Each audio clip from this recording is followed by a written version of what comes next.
Assalamualaikum warahmatullahi wabarakatuh. Hai, perkenalkan di sini saya Nenek Sulistianingsih dengan NIM 0605 1282 120646. Kembali lagi bersama Ibu dalam mata pelajaran Pendidikan dan Kewarganegaraan.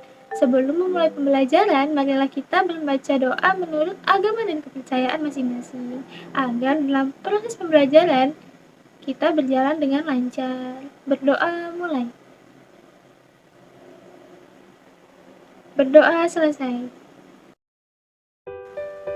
Baiklah, sebelum kita masuk ke materi yang baru, di sini Ibu ingin bertanya, apakah kalian masih ingat materi apa yang kita bahas minggu lalu?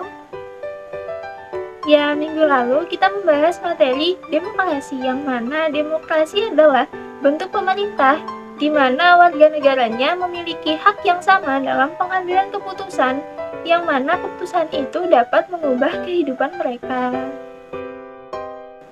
Baiklah, silakan disimak penyampaian materi yang akan Ibu sampaikan. Selamat menonton!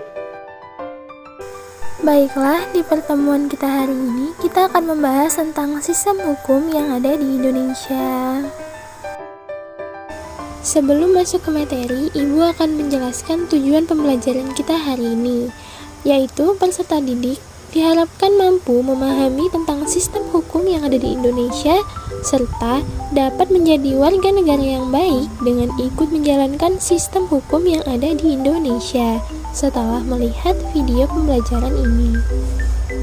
Kalian pasti sudah kenal dengan istilah hukum, bukan? Apa yang ada di pikiran kalian ketika mendengar kata hukum? Keadilan? Penertiban sosial? Pasti bermacam-macam kan? Jadi, apa sih hukum itu? Hukum secara umum berarti dapat diartikan sebagai suatu norma yang berlaku dan dibuat oleh pejabat berwenang dan memiliki fungsi mengatur tata cara bermasyarakat demi terciptanya ketertiban bersama serta memiliki sanksi bagi yang tidak menaati norma tersebut. Indonesia merupakan salah satu negara hukum. Hal ini disebutkan bahkan dalam Undang-Undang Dasar 1945 sebagai dasar hukum negara ini, tempatnya pada pasal 1 ayat 3. Indonesia sebagai negara hukum berarti negara menganggap hukum sebagai sistem terpenting dalam pelaksanaan rangkaian kekuasaan dan kelembagaan negara. Di Indonesia terdapat aturan yang jelas mengenai hukum bahwa negara memiliki kewajiban untuk menjamin adanya kepastian hukum bagi seluruh masyarakat. Hal ini berarti setiap warga negara memiliki hak yang sama di mata hukum. Selanjutnya kita beralih ke jenis-jenis penggolongan hukum di Indonesia. Yang pertama yaitu hukum menurut isinya. Hukum ini terbagi menjadi dua, yaitu hukum privat.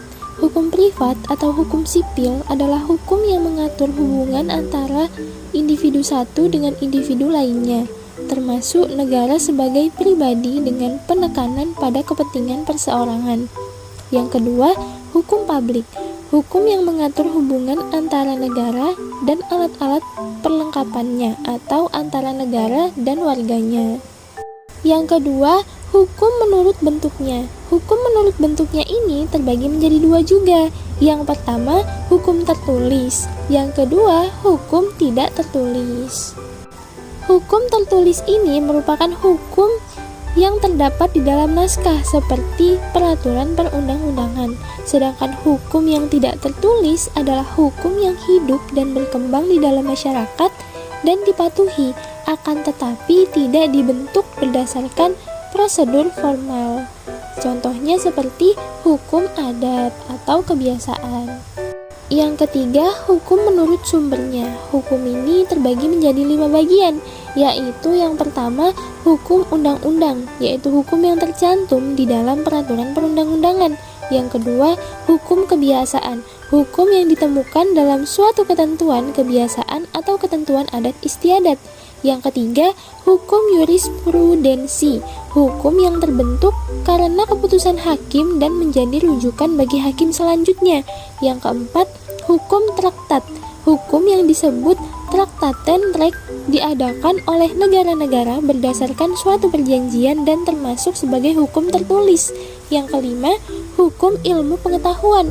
Hukum yang disebut juga Wetenschapsrecht, jenis yang pada dasarnya berupa ilmu hukum yang terdapat dalam pandangan ahli hukum yang terkenal atau berpengaruh. Yang keempat, hukum menurut daya kerjanya. Hukum ini terbagi menjadi dua bagian, yaitu hukum yang bersifat memaksa, hukum yang dalam keadaan bagaimanapun tidak dapat disampingkan, harus dan mempunyai paksaan yang mutlak. Yang kedua, hukum yang mengatur, hukum dalam keadaan bagaimanapun dapat dikesampingkan saat pihak-pihak dapat menyelesaikan masalah dengan peraturan yang dibuatnya sendiri. Lanjut, yang kelima, hukum menurut fungsinya. Hukum menurut fungsinya ini terbagi menjadi dua. Yang pertama, hukum material. Hukum material adalah jenis hukum yang mengatur hubungan antara anggota masyarakat yang berlaku secara umum mengenai hal-hal yang diperolehkan dan hal-hal yang dilarang untuk dilakukan. Yang kedua, hukum formal. Hukum formal adalah hukum yang mengatur bagaimana cara mempertahankan hukum material dan melaksanakan hukum material. Lanjut, yang keenam, hukum menurut waktu berlakunya. Hukum ini terbagi menjadi dua juga. Yang pertama, ius constitutum.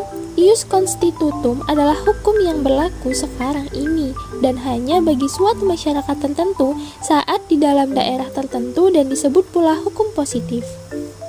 Yang kedua, hukum constituendum. Hukum ius constituendum adalah hukum yang diharapkan dapat berlaku pada waktu yang akan datang dan merupakan hukum yang dicita-citakan. Lanjut, yang ketujuh, hukum berdasarkan wujudnya. Penggolongan hukum berdasarkan wujudnya terbagi menjadi dua. Yang pertama, hukum objektif. Hukum yang mengatur hubungan antara dua individu atau lebih yang berlaku umum. Yang kedua, hukum subjektif. Hukum yang disebut juga sebagai hak hukum yang tercipta dari hukum objektif dan berlaku terhadap seorang atau lebih. Sekian penyampaian materi dari Ibu. Selanjutnya, Ibu akan kasih kalian sebuah link, yang mana ini adalah link Google Form. Kalian hanya tinggal mengetikkan jawaban kalian di kolom yang sudah tertera dan jika sudah selesai, tinggal di-submit. Mungkin sekian pembelajaran kita hari ini. Atas perhatiannya Ibu ucapkan terima kasih. Ada kurang lebihnya Ibu mohon maaf yang sebesar-besarnya. Ibu akhiri. Assalamualaikum warahmatullahi wabarakatuh.